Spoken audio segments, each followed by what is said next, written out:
Sounds good. Well, good morning, everyone. Appreciate you taking the time out of your day this morning to join the business office here. Just to kind of go over why we're revisiting our team travel policies and some changes and major items that you should be aware of. And so with that, I will give it over to Julia. Good morning, everyone. I know there's some new coaches on the Zoom as well, so I just want to introduce myself. I am Julia Kincaid. I'm the Associate AD of Business Operations. I've been here for almost a year now. So with that, I know that the entire business office staff is new. We've been here for a year or less. So why are we revisiting our travel policies? Because we're all new. We've expanded our partnership with Shorts, as many of you know. So I felt like it was really the prime time to look at all of our travel policies. How do they compare with campus's policies? And to move forward with really just a solid baseline of our policies and procedures. So just know that this is a small portion of all the policies and procedures that we look to expand upon and revisit in the coming months. So with that, I just want to remind everyone that this is about policies, not procedures. We have not gotten to that portion yet. So this is going to be just about travel policies today. And then just a couple notes too is this is a working document. So Adam and Marty Ann have worked really hard in analyzing where our travel policies were and where we want them to be and how they fit in with campus's goals and our goals of the division.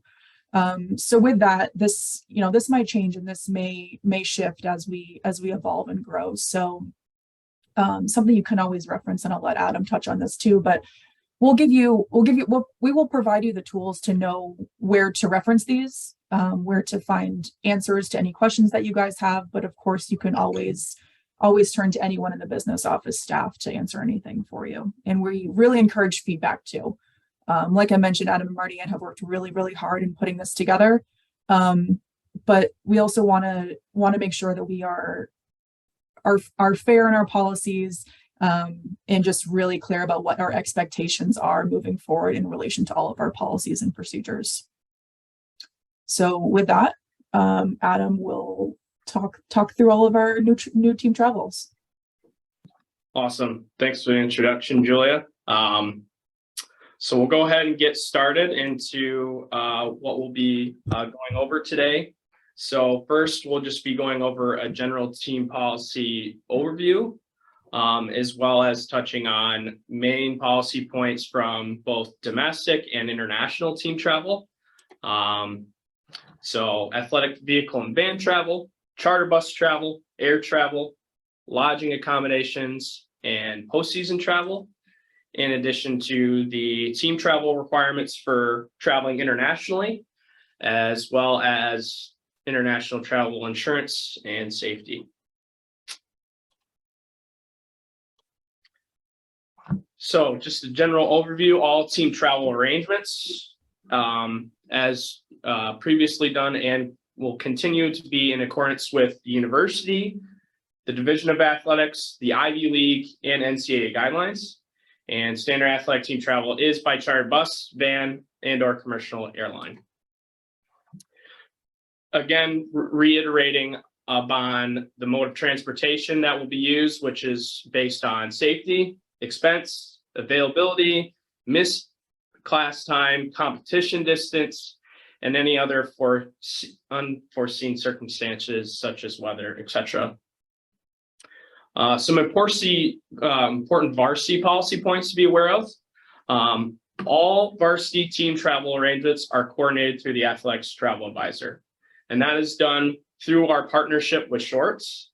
So lately you have noticed that Anna Powers is our main point of contact through the travel@brown.edu email.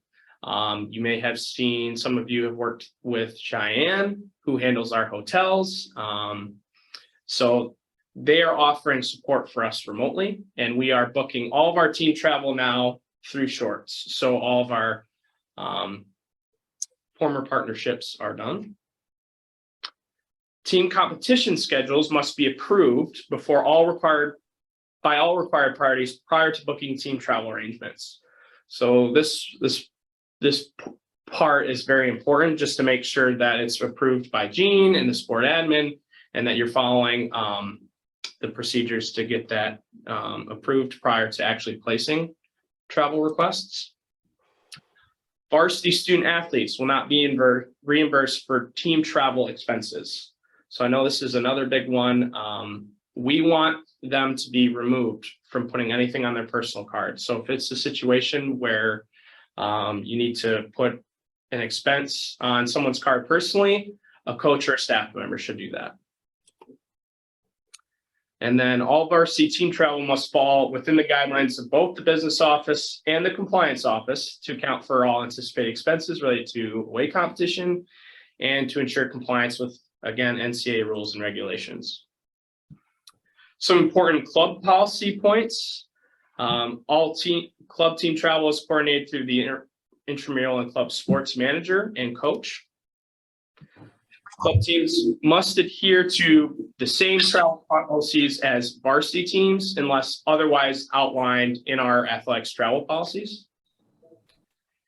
And for club sports specifically, students that incur travel expenses on their personal card must obtain an itemized receipt and submit them within 30 days to the business office. Awesome. On to athletic vehicle and van travel. So all university and or rental vans are reserved currently through the athletic travel advisor. And only Brown University authorized drivers are permitted to drive vans. This is a super important point.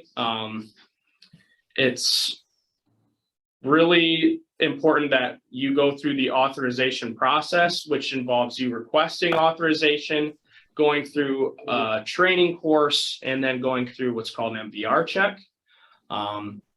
This is just super important step to follow because the training offers guidelines and advice on how to handle situations of emergency, especially when we're transporting student athletes. Their safety is extremely important.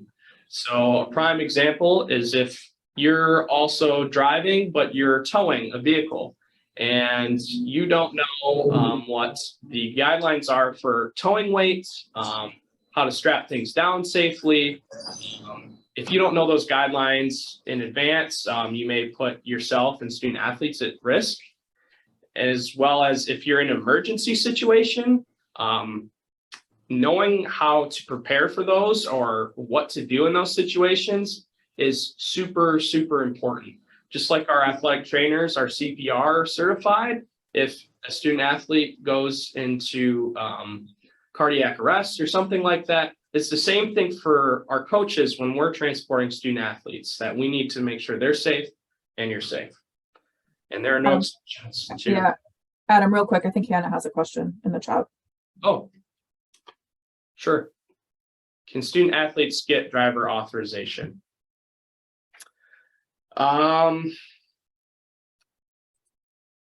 For club travel, yes, but for varsity, we want our coaches or staff to drive. And in combination to that, it's highly recommended that we also have 2 authorized drivers to drive. So in a situation, if you're traveling a long distance or you're traveling overnight and someone's tired, having a second driver in that case is super important. But coach or staff members should be transporting student athletes, not student athletes transporting student athletes. Yeah, just touching on that real quick, Hannah. I don't know what circumstance you were thinking of, but obviously it's very strongly discouraged that our student athletes are not driving. Only like there's no circumstance in which I can think that should ever be the case. But certainly happy to talk through that more. Awesome. Good question. All right. Moving on. Vans should be used for local team travel only. So what is local team travel? That's a competition over 2.5 hours, within 2.5 hours. So anything that's over 2.5 hours away needs sport administrator approval.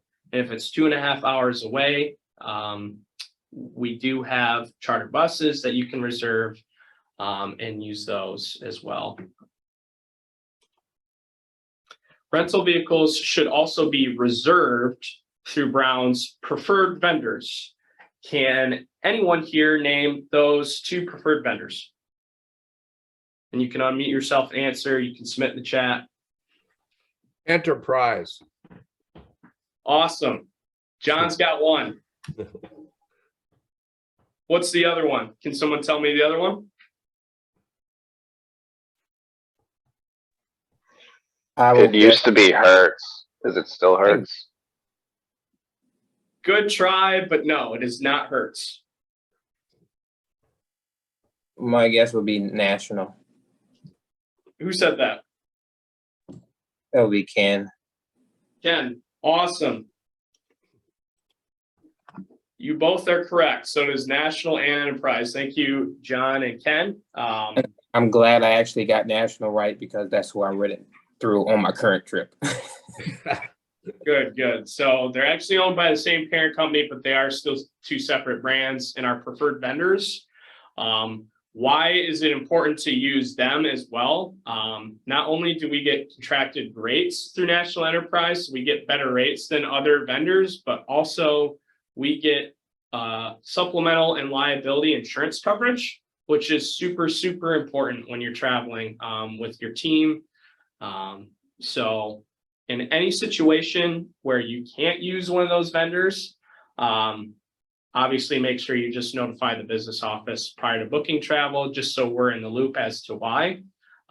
We obviously know that they're not always available and there are car shortages, but just know that those are our vendors. All right, on to charter bus travel. Oh, didn't mean to stop sharing my screen with you. So all charter buses, again, are reserved through the Athletics Travel Advisor. You're seeing a pattern here. Again, make sure that you're coordinating and booking travel through Shorts and through our advisor, which is currently Anna Powers. All reservations for varsity team travel will be contracted through our preferred vendor again this year, Academy. So we have renewed that contract. So those requests, again, will be routed through Shorts. And as of right now, those requests are routed to Anna and then to Marty Ann to place those travel requests. And then club teams may also travel by bus and utilize our preferred vendors when appropriate. Any questions on charter bus travel? Awesome. Quiet bunch this morning.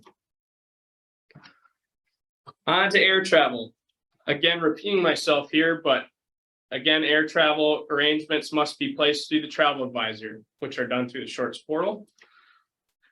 Commercial airlines must be used for all of our varsity and club team travel. So in a situation where we should not be using charter for any of our travel, if there's a situation where that does arrive, we can talk through that process. Upgrades are not permitted by student athletes and coaches. So super important here. I know many of you have rewards numbers and other things like that. Those rewards numbers cannot be used for team travel. So you can't use your rewards numbers to upgrade, to sit in, business or first class. You should be traveling with your student athletes in commercial airlines. So does anybody have any questions about that? Adam, there's a question in the chat.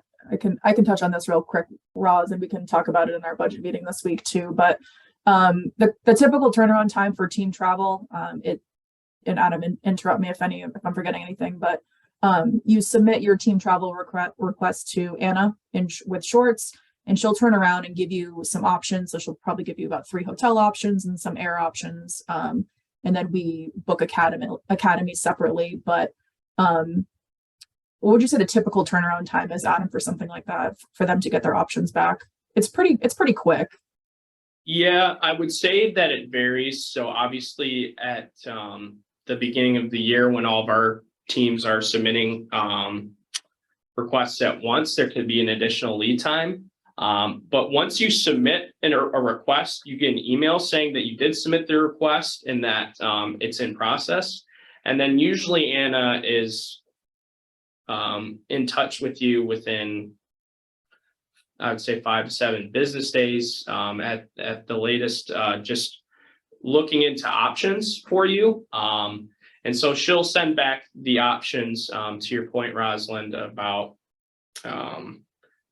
whether you want to fly from Providence or Boston, you can list those in addition to, the prices, and then you negotiate which ones you want to go through and confirm your options, and then she gives you the tickets. So it could end up being anywhere from a 2-week process to maybe a little longer if you're really booking, let's say, in advance. So if you got your schedule approved in, April or May, if there's a little more lead time there, it might take a little longer, just because maybe some other teams that are booking travel might be prioritized first. But I would say the typical turnaround time is about 2 weeks or sometimes more. Yeah, a good rule of thumb is always the sooner the better.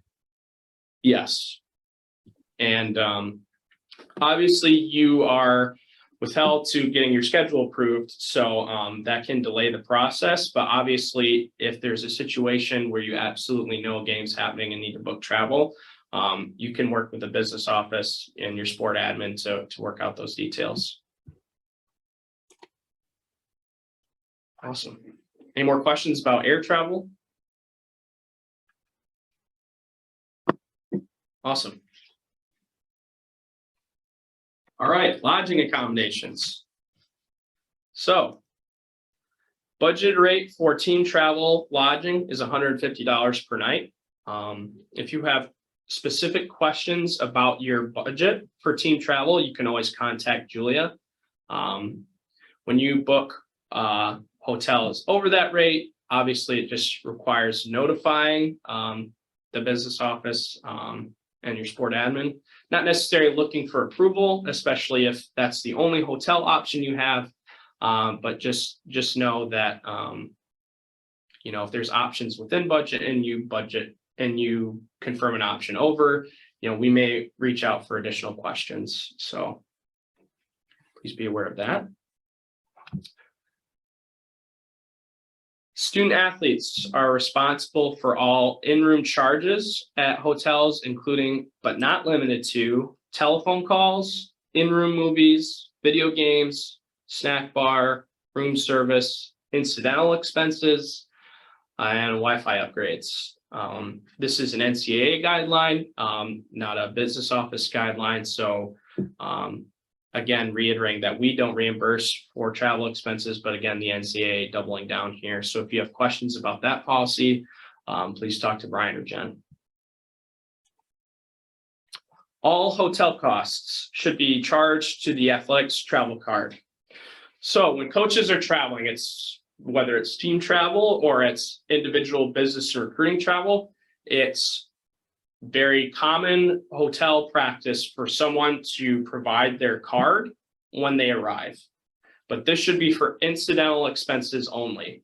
So when we were booking and you're booking travel requests for hotels, we negotiate the hotel contract. Marty Ann signs a hotel contract and provides the athletics travel card in a credit card authorization form to them. So that card can be directly charged for all of your team travel expenses. So when you come to the hotel, you should not be using your personal card to rack up the hotel room stay or the food or anything related to that. That's not a personal expense.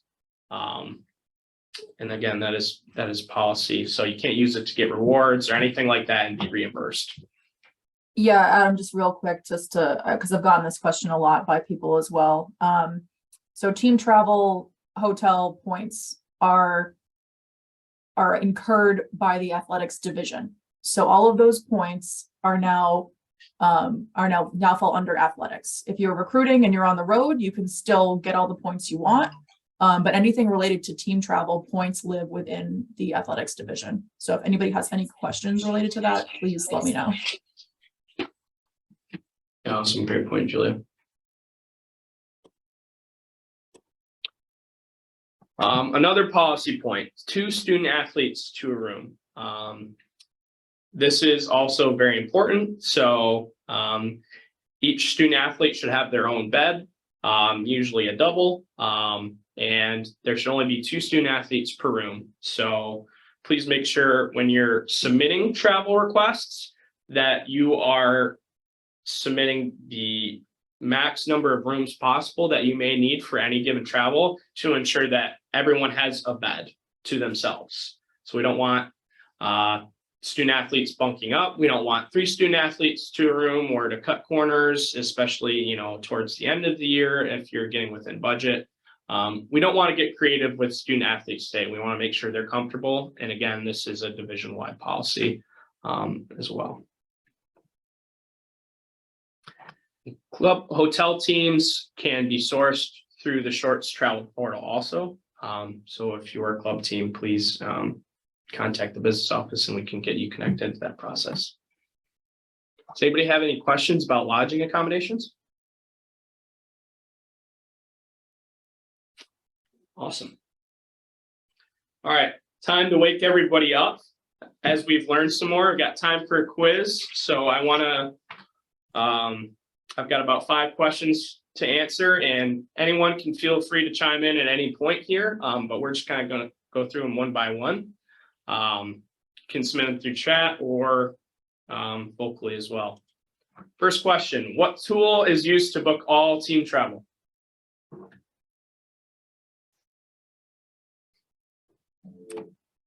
One chat response. Shorts. Jay, thank you. Rosalind, thank you. Thank you. Oh. Yes, just want to, again, hone in on that. That Shorts is used to book team travel. So please do not go rogue from the business office. Please use Shorts. They are here to help you. We pay them so that they can help you through the booking process and accommodate all of your needs.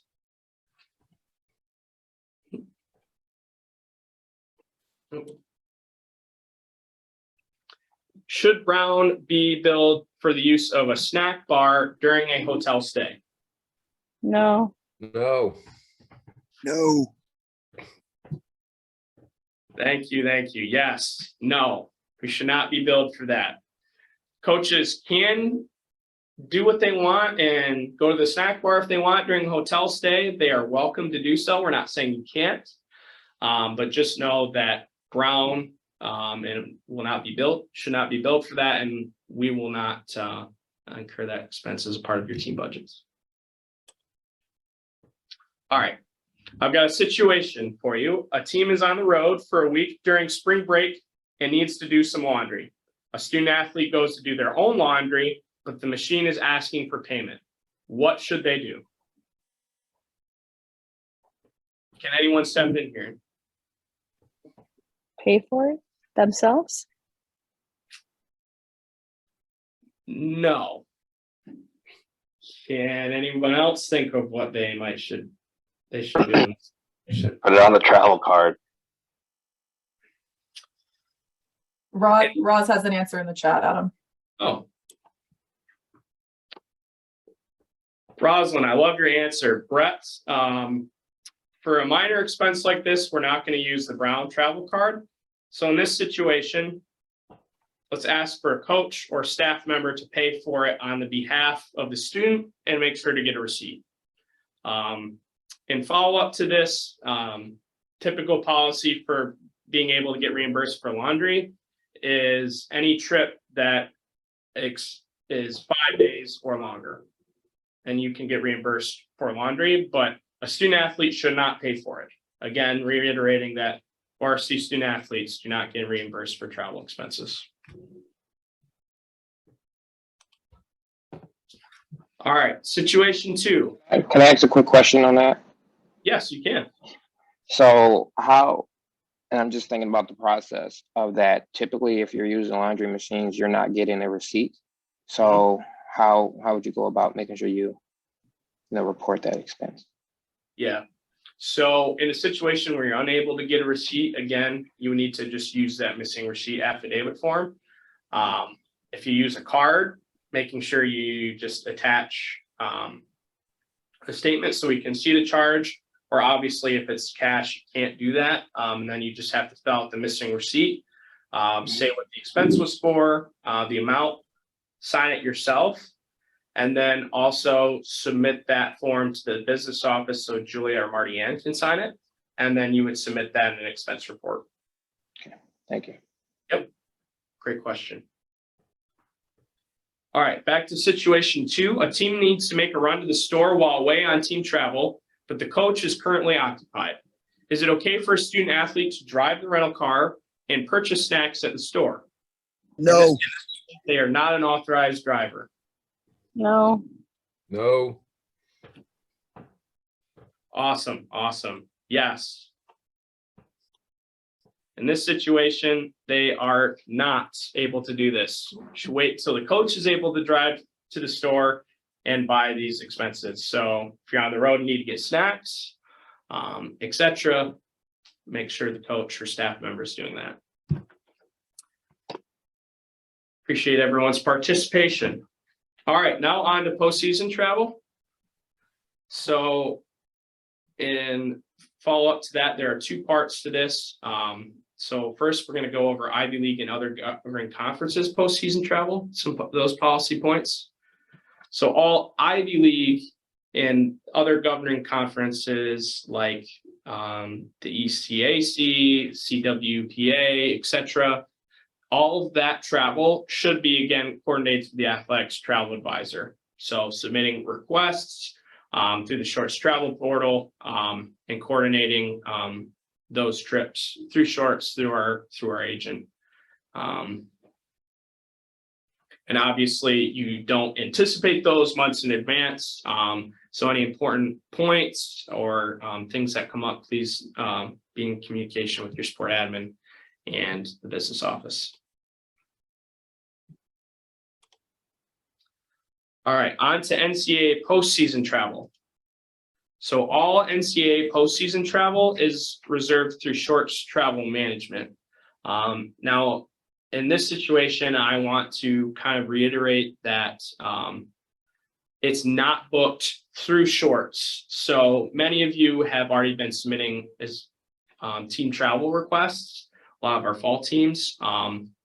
So once you qualify for NCAA postseason travel, you don't actually submit a request through the Shorts travel portal.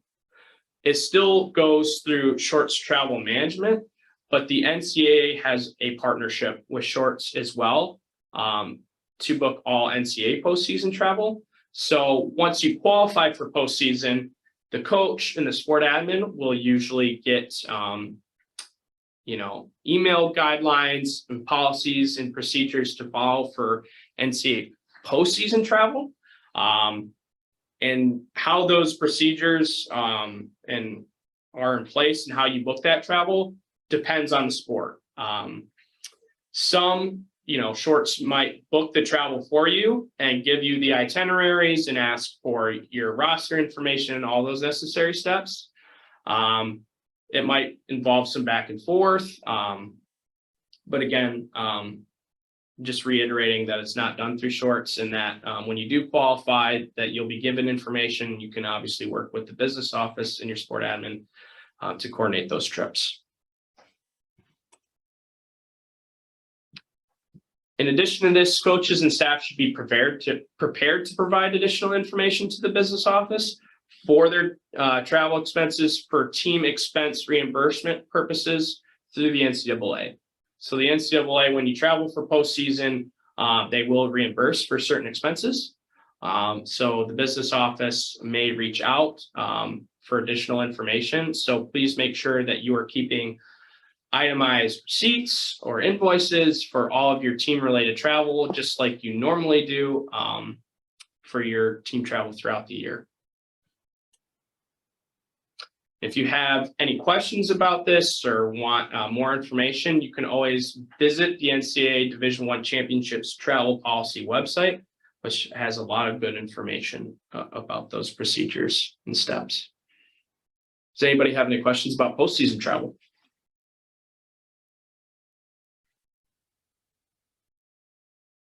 Awesome.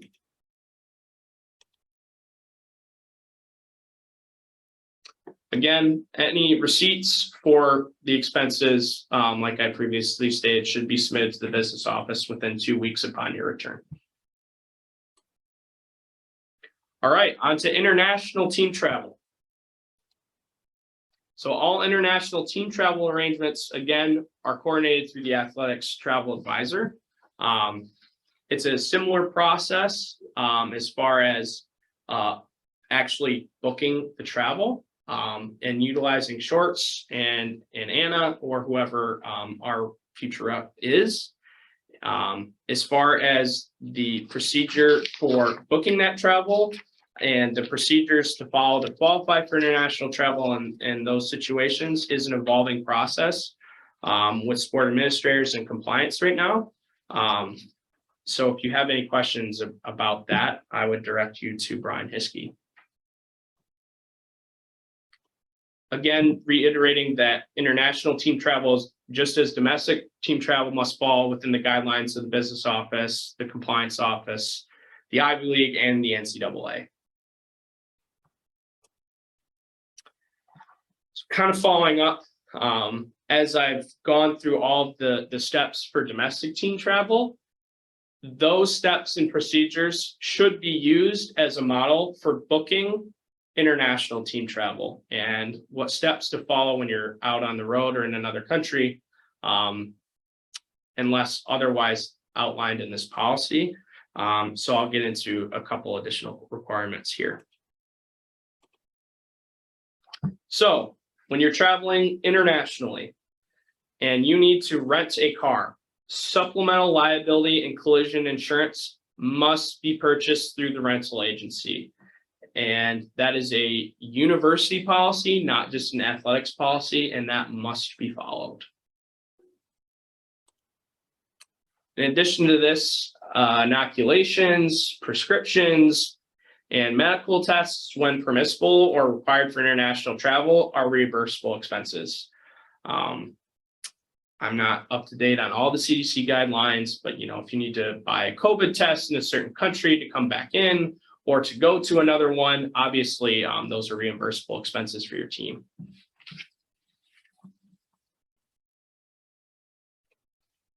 All right, on to international travel insurance and safety. So trip insurance for medical evaluation and repatriation is provided through the university through International SOS and doesn't need to be purchased.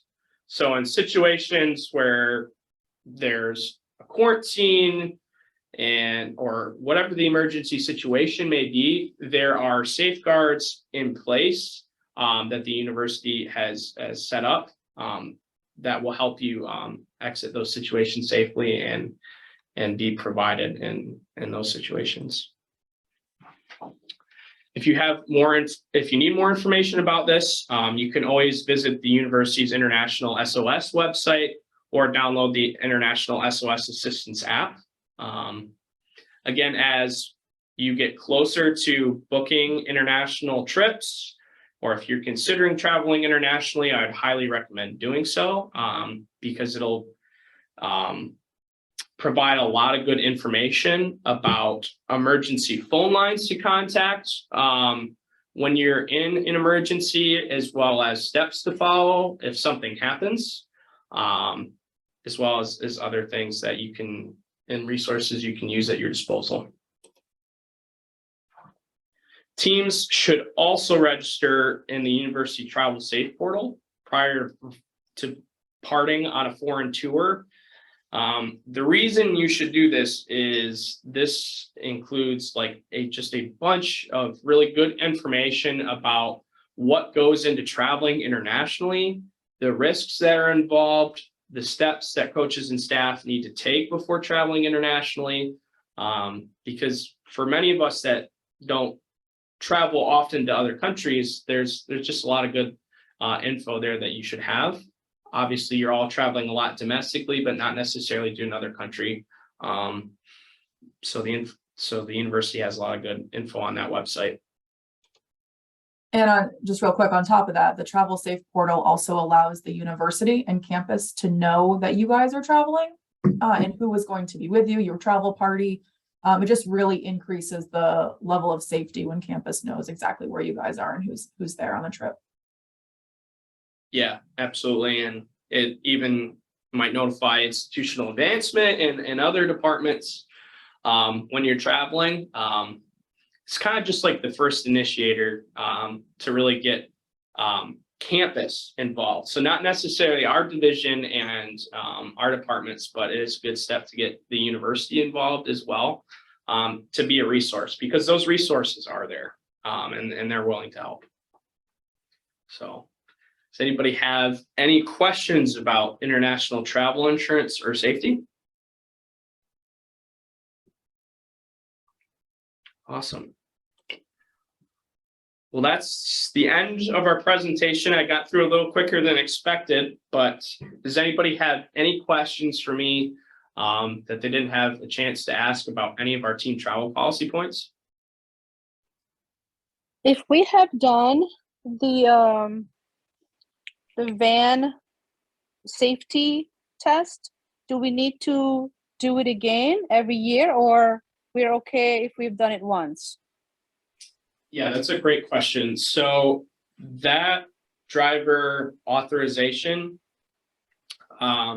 is good. So once you do it, you're good to go, but it resets every 5 years.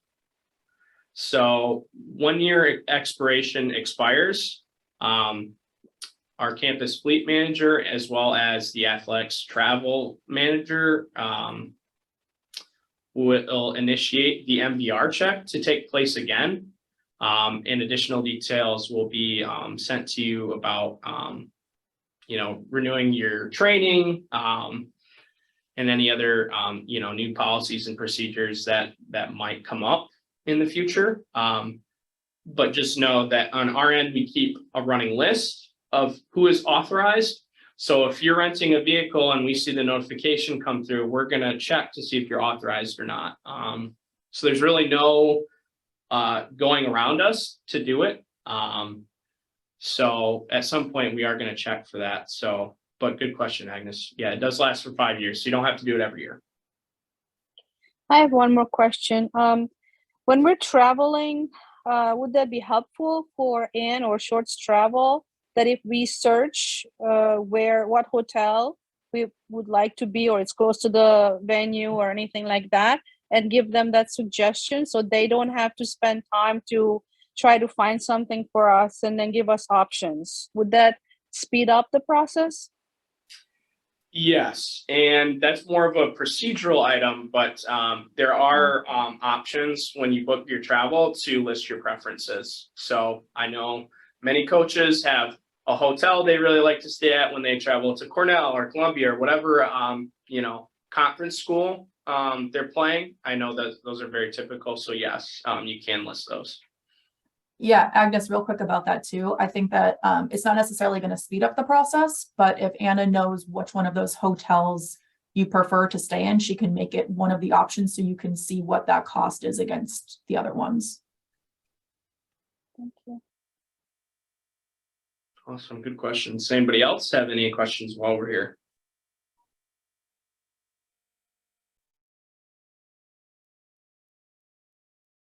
You can submit them via chat too if you're more comfortable.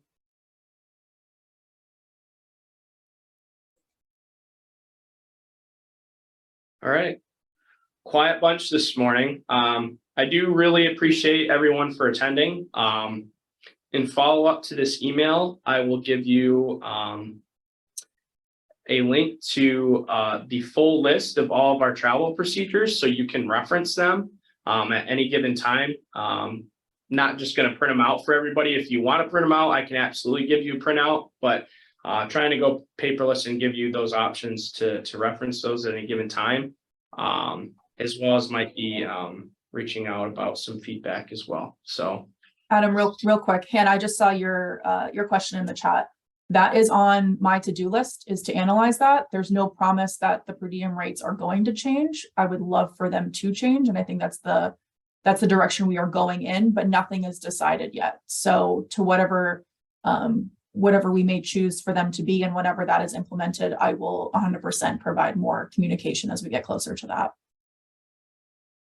And then just a last note, I will say, I know, like I mentioned, Adam and Marty Ann have been going through these policies for months, and they've worked really, really hard on really honing in on trying not to make your lives as coaches and admin staff more difficult. We really want to make sure that you guys are traveling safely and economically, but at the same time, we're open to feedback and we're open to suggestions. So if you guys are, butting up against any of these policies on a consistent basis, let us know.